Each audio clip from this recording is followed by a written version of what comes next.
As I said earlier, I was in Amarillo this last week, which means I got to visit my dad. That's where I grew up. I grew up in Amarillo. My dad still lives there with my stepmom. And so I got to spend a lot of time with my dad. And, spending time with him is a lot of fun.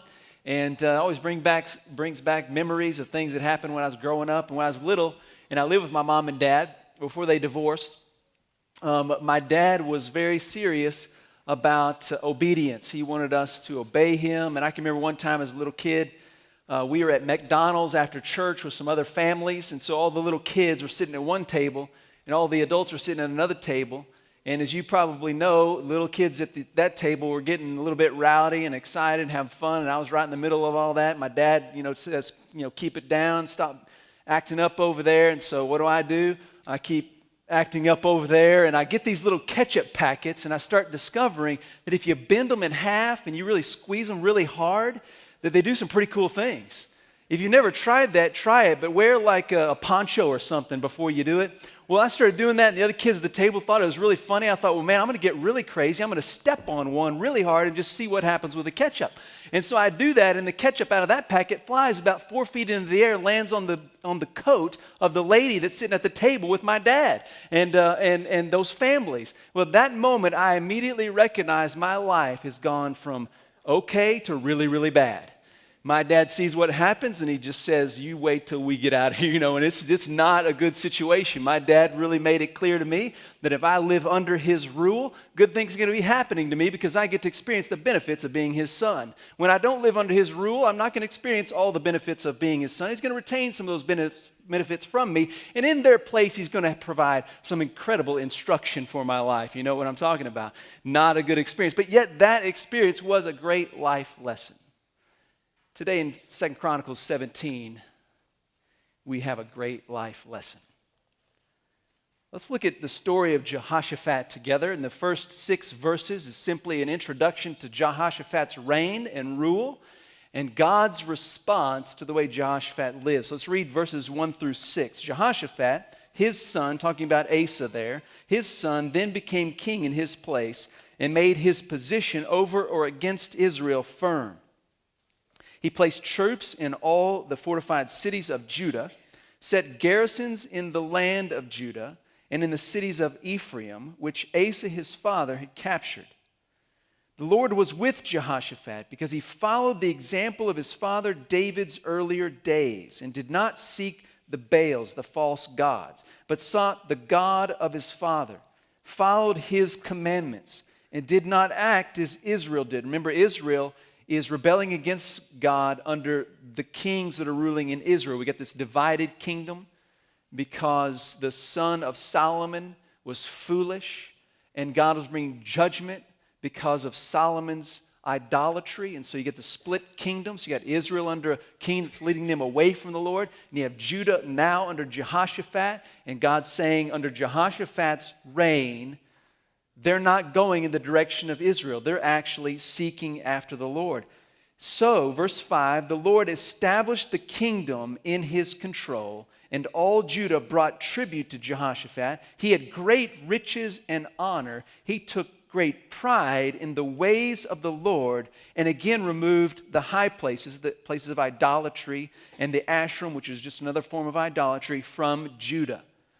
So Jehoshaphat's removing every ability of the people to pursue anything other than God. Jehoshaphat is reigning in a way that reflects his father David in his pursuit of the Lord, and God is blessing Jehoshaphat. Now that's just an overview, a summary of his reign. Jehoshaphat's following the Lord, and the Lord is blessing him. Now the next scene in the story is a scene that gives us a little bit more detail as to what is setting Jehoshaphat apart as a king who is faithful to God. So let's look at verse 7. Then in the 3rd year of his reign, he sent his officials, hard names, and with them the Levites, more hard names, and with them the priests. Verse 9, they taught in Judah, having the book of the law of the Lord with them. And they went throughout all the cities of Judah and taught among the people. Have you ever heard the deal about if you read the names of the Old Testament with confidence, no one will ever question how you pronounce them because we don't know how they're pronounced? Have you ever heard that? I can't even read these with confidence, so that's what you got there. Okay, So 7 through 9 is this perspective that, hey, Jehoshaphat is following the Lord. He knows the commands of God, and he's obeying them personally, and God is blessing him, and from him the kingdom that he rules is being blessed. There are benefits for the people living under Jehoshaphat's reign, and one of those is that he's sending out officials and Levites and priests into all the cities of the land so that every single person under Jehoshaphat's rule is hearing about the specific commands of God that God has told his people in his word. So God has said, I want you to know me. I want you to be my people. I've given you my word through the prophets, and it's written down for you so you can actually see it in generations to come. And now you as a people living under Jehoshaphat's rule can see what I have said, can see who I am, and know how to follow me. And so Jehoshaphat was telling everybody in the land how to follow the Lord. Incredible picture of his faithfulness to God. I don't want to just follow you. I want to follow you in such a way that I help others follow you because you're a God we can know and we can obey. And I want everybody under my rule to be able to know and follow the Lord. Incredible faithfulness before God. And because of Jehoshaphat's faithfulness before God, we are given a description of the blessings that God pours out on him. Verses 10 through 19 just gives us that picture. What is the result of Jehoshaphat's faithfulness to do this with all the people as an insight into how he's being faithful? Here it is, starting in verse 10. Now the dread of the Lord was on all the kingdoms of the lands which were around Judah, so they did not make war against Jehoshaphat. He has incredible peace in his reign, and all the people are experiencing the benefit of Jehoshaphat's rule in his faithfulness to God. Keep going, verse 11. Some of the Philistines, the enemies of Judah, brought gifts and silver as tribute to Jehoshaphat. The Arabians, more enemies, brought him flocks, 7,700 rams, 7,700 male goats, so that Jehoshaphat grew greater and greater, and he built fortresses and store cities in Judah. So wealth, everything's going well. He's healthy. Everything's good with him. He's increasing his kingdom. He's strengthening his kingdom. Incredible blessings being poured out. Verse 13, he had large supplies in the cities of Judah and warriors, valiant men in Jerusalem. And this was their muster according to the fathers' households. Of Judah, commanders of thousands. Adnah was the commander, with him 300 valiant warriors. Next to him was Johanan, the commander, and with him 280,000 warriors. And next to him was Amasiah, the son of Zichri, who volunteered for the Lord, and with him 200 valiant warriors. And of Benjamin, Eliada, a valiant warrior, and with him 200,000 armed with bow and shield. Next to him, Jehozabad, and with him 180,000 equipped for war. These are they who served the king apart from those whom the king put in the fortified cities throughout all of Judah. So he had all these guys, plus the guys he put in the fortified city. And these numbers are greater than any number we've seen so far in the Chronicles. He has an incredible army.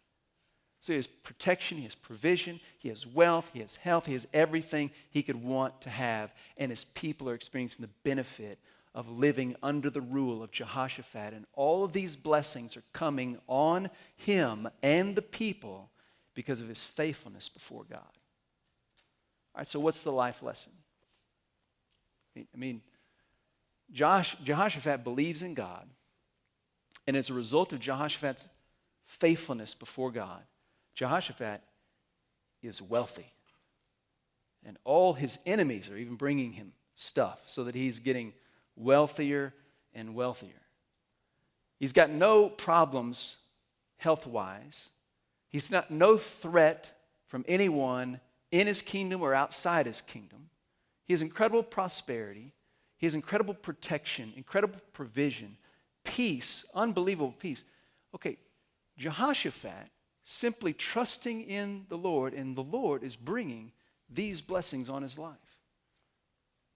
So what's the life lesson? Well, the chronicler has been communicating something very similar from the beginning of our study in 2 Chronicles.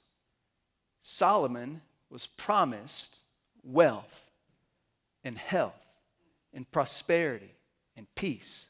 And we've seen it again in several of the king's reign. We've seen the opposite happen in the king's reigns when they did not trust the Lord. When Rehoboam was foolish, what did he do? He experienced division in his kingdom. He experienced a lack. He experienced threat. It was very different for him because he was not faithful before the Lord. So we're being communicated to by the chronicler to see that if a king is faithful, then the king will experience wealth and honor and health and prosperity and peace and protection. Now, if you're living in the day of the chronicler and you're hearing this story told, you need to ask the question, does the chronicler want me from this story of Jehoshaphat to conclude that if I trust in God, I will be wealthy? I mean, he's been telling us that if you trust in the Lord and you're faithful, he will give you wealth. Does he want us to believe if I trust in the Lord, if I'm faithful to God, will I experience health? If I'm faithful to God, will I experience peace? If I'm faithful to God, will everything be better in my life?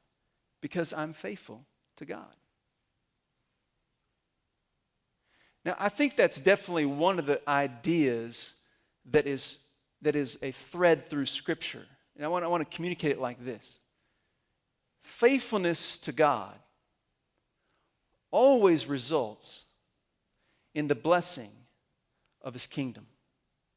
Whatever the blessings are in God's kingdom, if you're faithful to God, you will experience those blessings. And certainly the chronicler wants us to understand, and those he was telling in the day of the chronicler, that if you trust in God, there are blessings that you can have being in God's kingdom.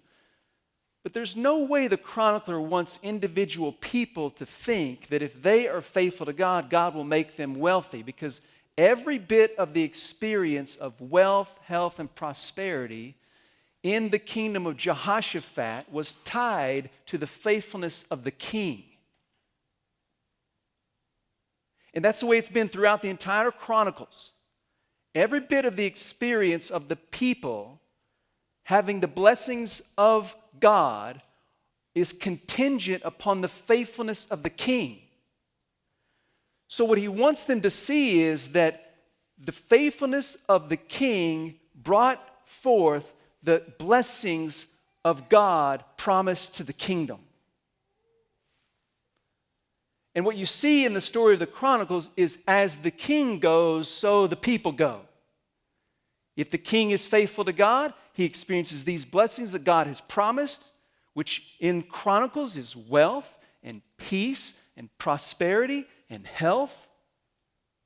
If the king is faithful, the king experiences these blessings, and the people living under his rule experience the benefit of living under that king who is the recipient of those kinds of blessings. And so certainly there would be wealth and prosperity and peace that we experienced by the people living under Jehoshaphat. So what is the chronicler wanting the people in his day to understand from the story of Jehoshaphat?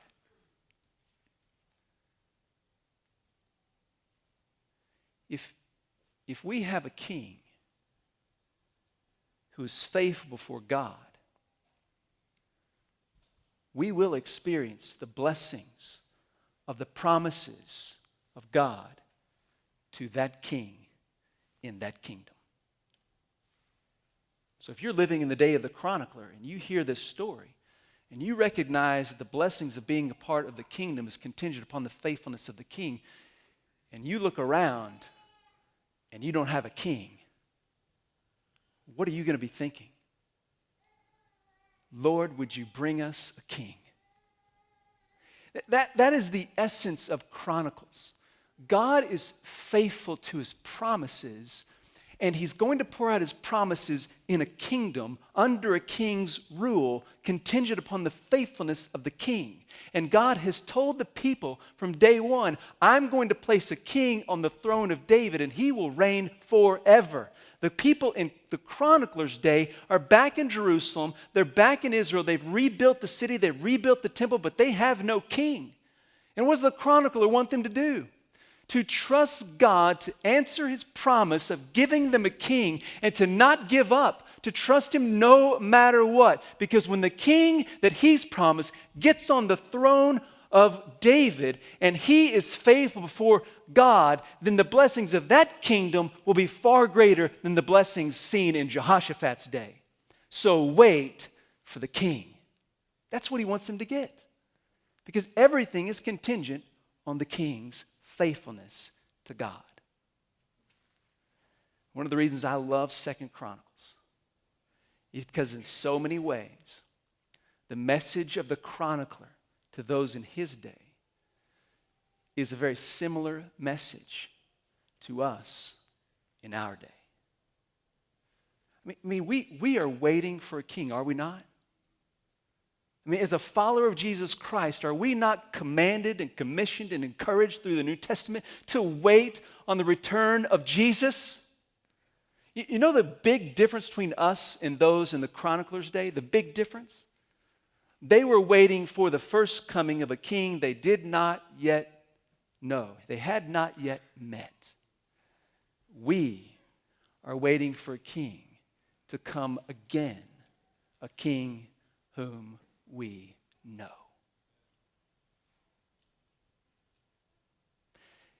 When Jesus was here, during his 3 years of public ministry, he gave us a glimpse into the kingdom.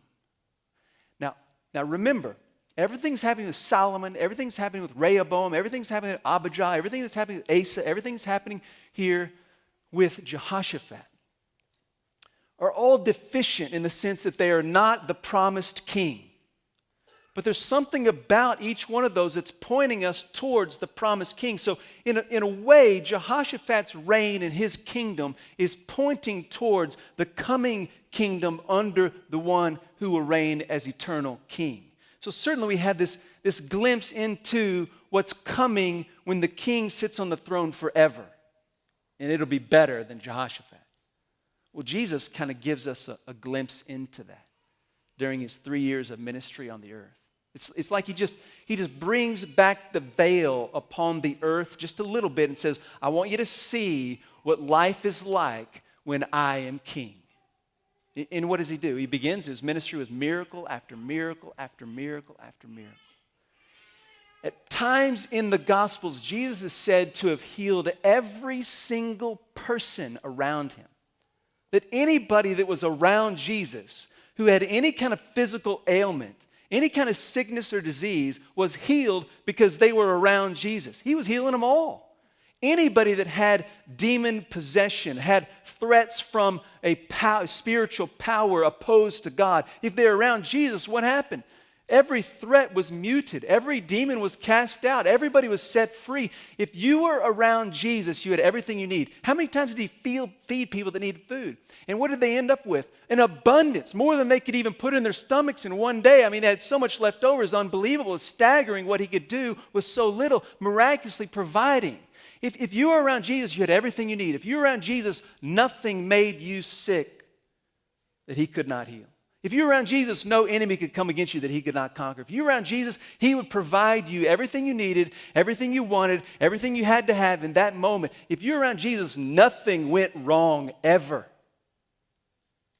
See, if you were close to him under his rule, there was incredible benefit of him being your king. Because there has never been faithfulness displayed on the earth like Jesus displayed. Never. And what Jesus did, he gives us a little glimpse into his kingdom that's coming through his faithfulness to the Father. And his kingdom is unbelievable. You remember what happened to the disciples when Jesus was taken away from them? What did they do? They ran. They were scared to death. They were afraid. Why? Because Jesus was removed and they stopped experiencing the benefit. You see, Jesus' reign and rule through his faithfulness to the Father is unparalleled. No one before has ever done what Jesus has done. He's come as the Son of God, trusted God the Father, and God the Father's plan for him to go to the cross and die, though perfect and innocent, for the sins of the world. His faithfulness is unparalleled. and the benefits of his kingdom cannot be matched. I mean, think about Jehoshaphat. Good king, amazing kingdom, lots of benefits, lots of amazing benefits. Jehoshaphat sent officials into the land to teach the people about God's word. Amazing. Jesus came as the word. Jehoshaphat wanted people's hearts to be challenged and encouraged and instructed by the word of God. Jesus has come as the king who can change our hearts and make them brand new. Jehoshaphat received tribute from his enemies. There's a couple enemies that brought Jehoshaphat wealth and riches and gave him gifts and made him greater and greater. Jesus is the king to whom every knee will bow and every tongue will confess that he is Lord. Jehoshaphat had fortified cities in this amazing army, and it secured peace from everybody around him. And the dread of the Lord fell on everyone, so that Jehoshaphat had peace because of his faithfulness to God. Jesus Christ is the Prince of Peace. And the peace he will establish when his kingdom comes will last forever. See, there's simply no one like Jesus. And his faithfulness to the Father is unparalleled. And the blessings of his kingdom are beyond imagination. Now, what we need to remember is that there came a time in Jesus' ministry, as he was unveiling what it will be like when he is king, that the healings stopped. That the casting out of demons stopped. That the providing for the masses, the food that they are hungry for, stopped. See, all of what Jesus was doing in the miraculous to give an indication of what it's going to be like in his kingdom came to an end. Because he had to stop giving a glimpse into the kingdom and create an entrance for us all to get into the kingdom he showed us. And so he goes to the cross. He dies on the cross for our sins. The one thing that keeps us out of the kingdom is our sin against God, that has separated us from him. And Jesus, when he died for your sin, he died for my sin, so that when we put our faith in his faithfulness, when we trust in his faithfulness, we have entrance into the kingdom. And when he provided entrance into the kingdom through his death and resurrection, he then gave a commission to those who had accepted the invitation into his kingdom. Everyone that said, I trust that your faithfulness has brought to me the blessings of God's kingdom, and I can't get them anywhere else except through you, he gave a commission to those people, the church. And he said to the church, I want you to take my invitation to my kingdom and tell the entire world.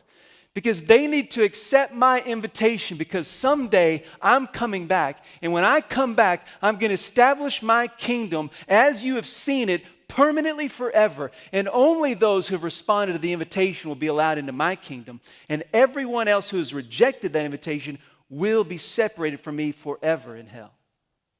And he commissioned the church to go forth with a message and share the news that a king is coming, and he's provided way into his kingdom, and his kingdom will be unimaginable. Now, Jesus, in his goodness, gave all of us clear indication of what it would be like to live under his rule now as we wait for him to return. We're waiting for him to come and set up his kingdom eternally. And as we wait, he has made it clear what it'll be like now. We will not be physically healed now. Now, that doesn't mean that God does not at times choose to heal. But every healing that God performs because of his purposes of displaying the invitation into the kingdom is temporary. They're all going to die. They're all going to get sick and suffer with something. See, the promise of the kingdom now under Jesus' rule is not physical healing now. The promise of the kingdom now is suffering. That's what we're promised. If you live under Jesus Christ's rule now, you're going to suffer. You're either going to suffer through disease, sickness, or persecution. If you follow Christ, the world's going to be against you and your body's going to break down, and in some way or another, you will suffer. That's the promise of the kingdom now. But guess what? Jesus is coming back. And when he comes and he establishes his kingdom, he's going to heal all those who have accepted his invitation forever. He's going to give us brand new bodies. Amazing. A whole lot better than what Jehoshaphat was offering. Jesus has not promised any of us wealth now. Now, some people may get wealthy, no doubt, but that's not a promise. And those who do have means, because of God's plan to display an invitation into the kingdom, are to use those means for the sake of the kingdom. In other words, we're commanded to lose everything we have for the sake of the kingdom now. We're not commanded to anticipate the wealth of this kingdom now. We're commanded to use the wealth of this kingdom now to advance the kingdom that's coming then. And guess what? When Jesus Christ returns, we will be wealthy beyond imagination. We will share in the inheritance of Jesus. We're never going to have a need the rest of our lives, the rest of eternity. Everything will be supplied for us in the riches and the bounty of God. Then. I mean, now what Jesus tells us is things are going to go worse for you more than they're going to go good for you now. But guess what? I'm coming again, and when I come as king, I will make everything right forever for those who have trusted my invitation into my kingdom. If we're depending on the faithfulness of Jesus, his faithfulness is unparalleled. His blessings are unimaginable, and we just need to wait, no matter what, for the king to return. What I love about the kingdom of Jesus is that both now and then are full of incredible blessing. The benefit of living under the reign and rule of Christ. Yes, it's true that now I'm going to suffer, but you know what Jesus Christ says? I am reigning and ruling, and what I'm going to do now in your suffering is take your suffering and use it for good. I'm going to give you a taste of who I am, the reality of the kingdom to come. I'm going to meet you in your suffering. I'm going to fill you up with my comfort. I'm going to take care of you. I'm going to glorify myself in your suffering. You're going to find joy that the world cannot give you, that Jehoshaphat's kingdom cannot bring to you. And I'm going to change your life through suffering so that you will say, it is to the praise of God's glory and the refining of my life I have suffered, so that now I know Christ more than I ever knew him before, and I am displaying an invitation to his kingdom better than ever before. God will do a work in you if you live under the rule of Christ now that prepares you for the great work he will do then. He's going to do it right in and through the brokenness of this world. We have a lady in our church. Some of you know her, Susie Sterling. She has no idea I'm telling you this, but I'm going to tell you because she is going to suffer well for Christ. She has been diagnosed with cancer. It is a very rapid and aggressive cancer. I was told that the cancer cells in her body are doubling every 10 hours. That's how aggressive this is. I mean, there is a good chance that we may have seen her for the very last time in this building. Now, I hope and pray that they are able to treat the cancer and they're able to retard that aggressive growth and she is able to come back and be among us. I would love that. But you know what? If you go see her in the hospital, you're going to see a woman who has found the joy of Jesus Christ living under his rule in and through suffering. And it will give you a glimpse not into this kingdom, but in the kingdom that's coming. That's what Jesus does. If you will live under his rule now, you will still experience blessings that will change your life, but they'll all point you towards coming then. Because as a people under the rule of Jesus, we are waiting for what's coming. And while we wait, we are to call people to the invitation of Jesus Christ. And honestly, we live in a world full of people who wish Jehoshaphat's kingdom was like it is. We live in a world full of people who want something to give them wealth. They're wanting somewhere to find health. They're wanting to find prosperity. They're wanting to find peace. They're looking in every corner of this world for something to satisfy the cry of their hearts. They're crying out, is Jehoshaphat's kingdom real? We want wealth. We want health. I mean, who doesn't want all of that stuff? Fundamental to every one of our hearts is a desire for more. We all, in part, want Jehoshaphat's kingdom. But listen, Jehoshaphat's dead. He's not alive and his kingdom is gone. And what Jesus Christ has done is he invited us into something better than Jehoshaphat's kingdom. If you gain all the wealth of this world and you die, how much are you taking with you? If you get all the healing right now in this world that Jehoshaphat's kingdom can bring you, you're still going to die of something. You don't want Jehoshaphat's kingdom. It's temporary. You want to live under King Jesus who reigns eternal. You want what only he can give. And so does the rest of the world. But if we who are called to wait for Jesus don't tell him, how are they going to know?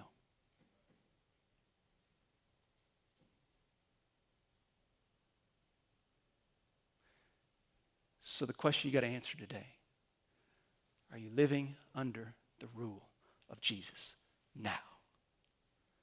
That's the only way you will make it to then.